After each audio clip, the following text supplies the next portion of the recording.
今年上半年，中国国家铁路集团公司血亏800亿，负债总额已突破6万亿。中国有14亿人口的消费规模，为什么这都养不起中国铁路？国铁超过6万亿的亏损都花在什么地方了？中国国铁是中国铁路3级体制的重要一环，也是一家中央企业单位及国家铁路集团的全资控股公司。用老百姓的话来说，这就是一家实打实的央企。在中国国铁之下，又总共下设了18个全资控股公司，分别在全国各地负责铁路运输任务。尽管这些公司并没有做到一省一司的地步，但就是这18个分支却实打实地承担起了我国全境的铁路运营工作。而且他们并不是只负责铁路的运营，还要肩负起铁路的建设工作。看看我们今天四通八达的火车、动车、高铁线路，就足以看出这些公司强大的实力。截至2021年时，我国全境铁路营业里程已经达到了15万公里，覆盖了全国81%的地区。如此通达的铁路网，在全球背景下可是数一数二的存在。同时，在这其中还包括着4万公里的高铁线路，它们连通了93%的50万人口以上城市，是铁路现代化发展的重要标志。而在如此规模的铁路网下，它们也拥有着全球最大的旅客发送量。据2021年数据显示，中国国铁的旅客发送量达到了惊人的25.3亿人，这一数字已经达到了全球人口的1/3，25倍的日本人口量，甚至还超越俄罗斯人口20倍有余。除去客运量之外，中国国铁所承载的货运量也是极为恐怖的，已经达到了37.2亿吨。或许大家对于这一数字并没有什么概念，那我们以现今最重的航母尼米兹级为例，若单纯以重量进行比较，那国铁1年就完成了3艘尼米兹级航母的运输工作。由此不难看出，中国国铁运行下的中国铁路那是十分强悍的存在。但就是这样的中国国铁，却在2022年上半年的财务报表中爆出半年时间亏损800亿，且负债已超6万亿的消息。如此反差，让众人都有些措手不及。那这背后究竟是什么原因造成的呢？中国铁路2022年上半年的财务报表显示，今年上半年的铁路收入仅有4856.90亿元，甚至连京沪高铁也从先前的盈利状态首次转为了亏损。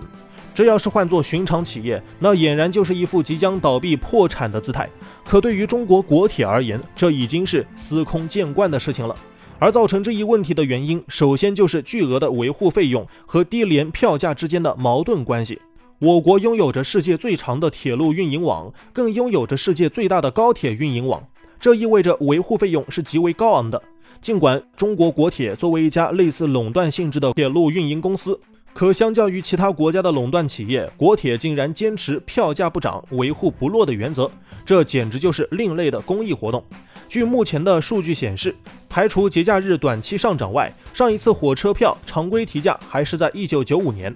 当时客票价计价率从 0.0386 亿元每公里调整为 0.0586 亿元每公里，而且还同步调整了各等座次的价格比重，可谓是一次票价的大改革。可此后几十年间，就再也没见过如此大幅度的票价调整了，甚至就连我国新开的高铁也同样秉承着这一种公益价的性质。世界银行曾进行过一次相关研究，他们以中国、法国、德国和日本这4个高铁强国为例，计算了各国每人每公里的高铁费用，结果发现中国的高铁票每人每公里仅为 0.46 到 0.74 元，法国的票价则高达 1.65到 2.13 元，德国和日本则都超过了2元。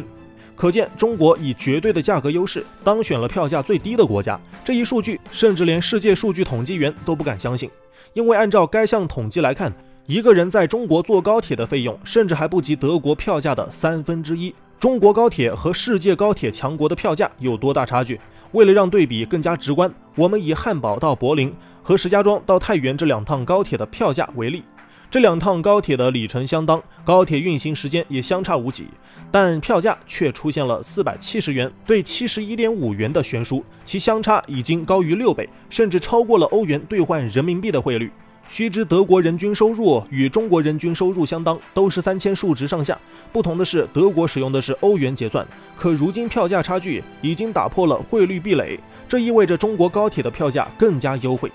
值得一提的是，德国已经是一个老牌的发达国家，而我国才是一个发展中国家而已，所以两国在这一方面的实力相当，是很令人震撼的。除除此之外，若是与当今头号强国美国做对比的话，那更是足以令各位啧舌。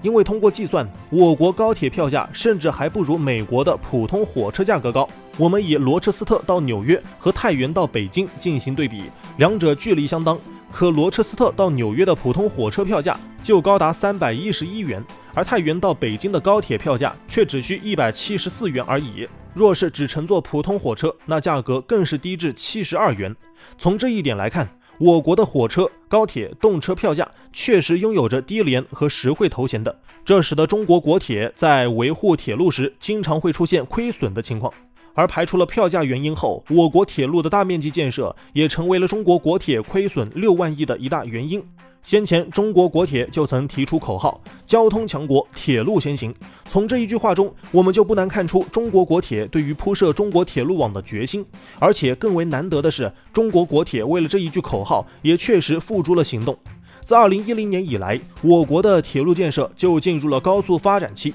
除了京港高铁、京沪高铁、郑西高铁等一众高铁建设项目外，中国国铁还兼顾着滇藏铁路、川藏铁路和普铁大线路建设。关键这些还都是大方向上的规划，在具体实施到地方时，还要涉及到一些短线线路的建设。哪怕是县与县间的铁路铺设，那也是需要中国国铁付出心力和财力的。因此，从这一层面来看，中国国铁虽然亏损巨大，但其本质确实是在践行着人民铁路为人民的宗旨。另外，从经济学的角度来看，中国国铁并不同于恒大集团，国铁拥有全线铁路的工程作为资产底蕴，加之售票这项稳定收益，这使得国铁具备持债还债的能力，并不会爆雷，更不会掀起所谓的风波。每天嗨科普，我是闪电哥，咱们下期见。